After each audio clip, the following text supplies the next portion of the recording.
दोस्तों, जब भी किसी ऊंची बिल्डिंग का निर्माण होता है तो आपने आसमान में खड़ी इस विशाल टावर क्रेन को जरूर देखा होगा। लेकिन क्या आपने कभी सोचा है आखिर ये मशीन कई टन वजन को सैकड़ों फीट इतनी आसानी से कैसे उठा लेती है?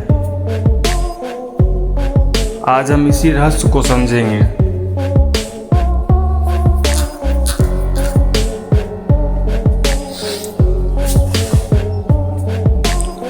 यह है टावर क्रेन का सबसे महत्वपूर्ण हिस्सा, जिसे होइस्ट मशीन कहा जाता है। यहीं से पूरी लिफ्टिंग प्रक्रिया शुरू होती है। इसके अंदर एक शक्तिशाली electronic motor, gear box, brake system और एक बड़ा स्टील ड्रम लगा होता है।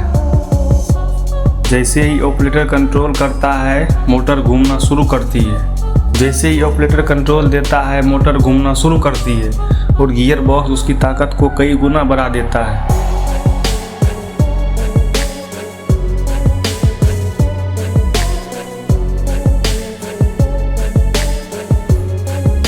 इसके बाद स्टील का ड्रम घूमता है और उस पर लिपटी हुई वायर रोप खींचने लगती है।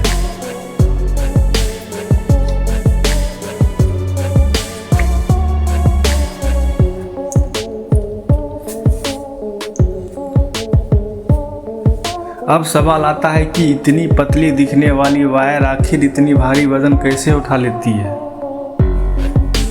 दरअसल यह कोई साधारण रस्सी नहीं होती।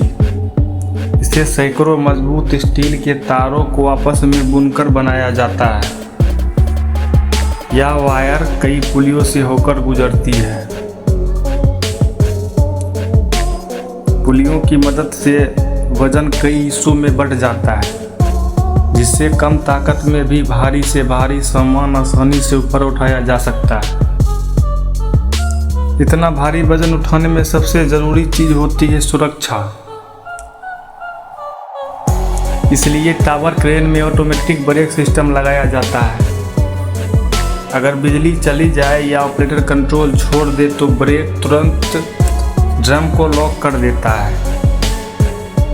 इसके अलावा लोड रेसर हर समय वजन की निगरानी करते रहते हैं।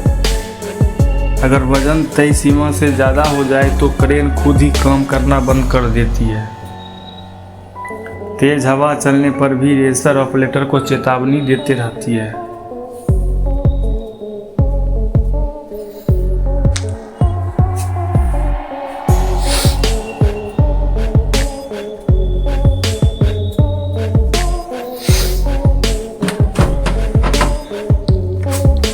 मशीन चाहे कितनी भी आधुनिक क्यों ना हो, उसे सही तरीके से चलाने वाला इंसान ही सबसे महत्वपूर्ण होता है।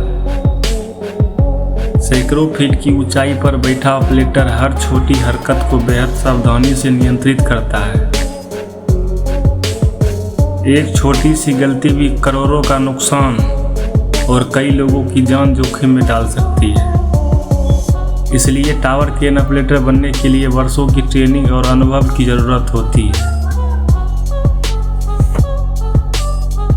तो अगली बार जब भी आप किसी ऊंची इमारत के ऊपर टावर क्रेन को काम करते देखें तो याद रखिए, उसकी असली ताकत सिर्फ उसके बड़े आकार में नहीं, बल्कि उसके अंदर छिपी शानदार इंजीनियरिंग, मजबूत वायर रोप, सुरक्षा सिस्टम और एक अनुभवी ऑपरेटर में होती है। यही वजह है कि आज दुनिया की सबसे ऊंची इमारतें बन पाना संभव हो पाया है, क्योंकि जहां इंसान की ताकत खत्म हो जाती है, वहीं से इंजीनियरिंग का कमाल शुरू होता है।